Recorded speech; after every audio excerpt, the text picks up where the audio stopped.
نحمدہ ونصلی علی رسولہ الکریم اعوذ باللہ من الشیطان الرجیم بسم اللہ الرحمن الرحیم قل ان صلاتی ونسکی ومحیای ومماتی للہ رب العالمین صدق اللہ العظیم۔ کہہ دو کہ میری نماز، میرے تمام مراسم عبودیت، میرا جینا اور میرا مرنا سب اللہ رب العالمین کے لیے ہے۔ ناظرین کرام، اسلام کے تصور عبادت کو صحیح طور پر سمجھنے کے لیے ضروری ہے کہ پہلے لفظ عبادت کے معنی مفہوم کو سمجھ لیا جائے۔ عبادت عربی زبان کا ایک لفظ ہے اور اس کے لغوی معنی انتہائی عجز اور تذلل کے ہیں۔ عبادت کا لفظ عبد سے نکلا ہے اور عبد کے معنی ہوتے ہیں بندے یا غلام کے، اس لیے عبادت کے معنی بندگی اور غلامی کے ہوئے۔ جو شخص کسی کا بندہ ہو، اگر وہ اس کی خدمت میں بندہ بن کر رہے اور اس کے ساتھ اس طرح پیش آئے کہ جس طرح آقا کے ساتھ پیش آنا چاہیے، تو یہی بندگی اور عبادت ہے۔ اس کے وسیع مفہوم کو اس طرح ہم سمجھتے ہیں کہ آج کل ہم دیکھتے ہیں کہ اصطلاحاً عبادت کا لفظ جو استعمال کیا جاتا ہے اسے معروف معنوں میں جو مراسم عبودیت ہیں، نماز، روزہ، حج، زکوٰۃ، پوجا، پرستش، دعا اور قربانی وغیرہ اس سے مراد لیے جاتے ہیں۔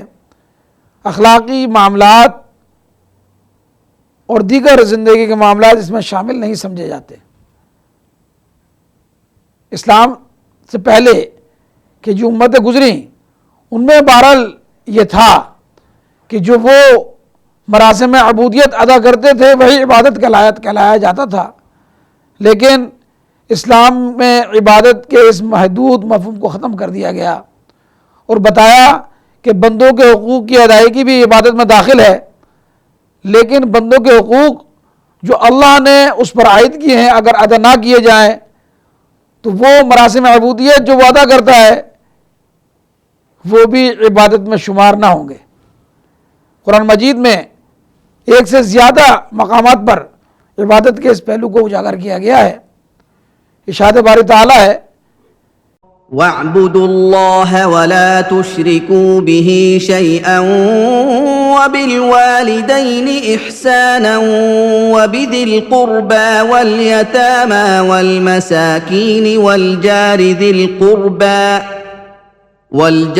ذي القربى والجار الجنب والصاحب بالجنب وابن السبيل وما ملكت أيمانكم إن الله لا يحب من كان مختالا فخورا۔ اور اللہ ہی کی بندگی کرو اور کسی چیز کو بھی اس کا شریک نہ ٹھہراؤ۔ والدین، رشتہ داروں، یتیموں، مسکینوں، قرابت داروں، پڑوسیوں، اجنبیوں، ہم نشین مسافروں اور لونڈی غلاموں کے ساتھ اچھا سلوک کرو، اور اترانے والوں اور گھمنڈ کرنے والوں کو اللہ پسند نہیں کرتا۔ نبی اکرم صلی اللہ علیہ وسلم کا ارشاد ہے کہ آپ فرماتے ہیں کہ تم نے اپنے آپ کو جو کھلایا وہ تمہاری طرف سے صدقہ ہے، اور جو اپنی اولاد کو کھلایا وہ بھی تمہاری طرف سے صدقہ ہے، جو اپنی بیوی کو کھلایا وہ تمہاری طرف سے صدقہ ہے، اور اپنے نوکر کو جو کھلایا وہ بھی تمہاری طرف سے صدقہ ہے۔ ایک اور حدیث میں نبی صلی اللہ علیہ وسلم کا ارشاد ہے کہ تم کو نفل، روزہ، نماز اور صدقے سے بڑھ کر کوئی درجے کی اس سے بڑی چیز نہ بتا دوں؟ صحابہ کرام رضوان اللہ تعالیٰ علیہم اجمعین نے کہا کہ رسول اللہ صلی اللہ علیہ وسلم ارشاد فرمائیے، تو آپ نے کہا کہ وہ ہے آپس کے تعلقات کا درست کرنا، یعنی اصلاح ذات البین۔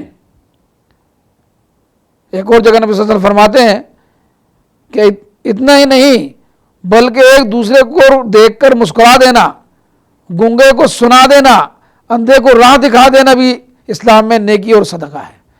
حضرت ابو ہریرہ رضی اللہ تعالیٰ عنہ نبی کریم صلی اللہ علیہ وسلم سے روایت کرتے ہیں کہ آدمی کی معمولی باتیں بھی اس کے لیے صدقہ ہیں۔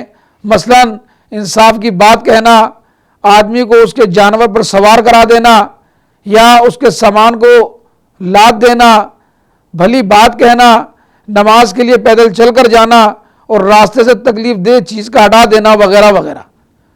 مراد یہ کہ تمام اعمال یہ سب عبادت میں شامل ہیں۔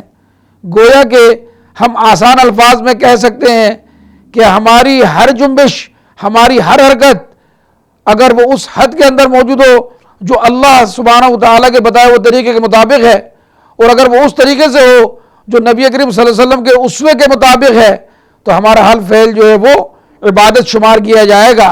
اس طرز پر جو زندگی ہم بسر کریں گے وہ پوری کی پوری عبادت ہوگی۔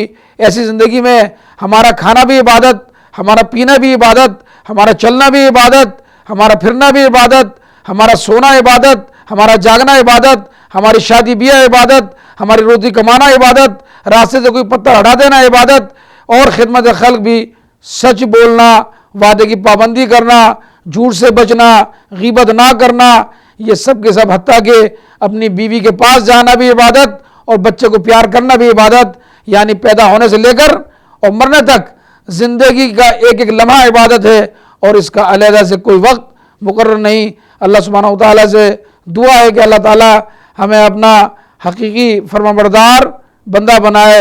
وصلی اللہ نبینا محمد وعلی آلہ وصحبہ اجمعین۔